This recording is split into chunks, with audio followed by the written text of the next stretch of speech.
మనకు సమీపంలోనే తుమ్మపూడి గ్రామంలో మెయిన్ రోడ్ దగ్గరలోని ఆర్సిఎం స్కూల్ దగ్గర వేతనయ్య ప్రార్థనా మందిరం ఉన్నది. అక్కడ ప్రతి ఆదివారము దైవారాధన కార్యక్రమం జరిగించబడుతుంది. వారంలో ఆయా కూడికలు జరిగించబడుతూ ఉంటున్నాయి.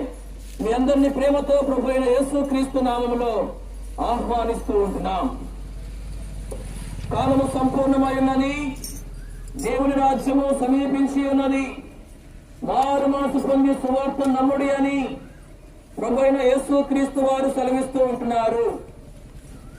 లోకము దాని ఆశలు గతించిపోనని అయితే దేవుని చిత్తమును జరిగించువారు నిరంతరము జీవించునని పరిశుద్ధ గ్రంథము దేవుని వాక్యము సెలవిస్తా ఉన్నది. ఆజ్ఞాన కాలములను దేవుడు చూచి చూడనట్టుగా ఉండెను. ఇప్పుడైతే అందరిని అంతటను మారు మనసు పొందవలనని దేవుడు మనుషులకు ఆజ్ఞాపించుచున్నాడు అని పరిశుద్ధ గ్రంథము బైబిల్ తెలియపరుస్తూ ఉన్నది. కాలము సంపూర్ణమైనది. దేవుని రాజ్యము సమీపించి ఉన్నది కనుక మారు మనసు పొంది సువార్తను నమ్ముడని ప్రభువైన యేసుక్రీస్తు వారు ప్రేమతో తెలియపరుస్తున్నారు.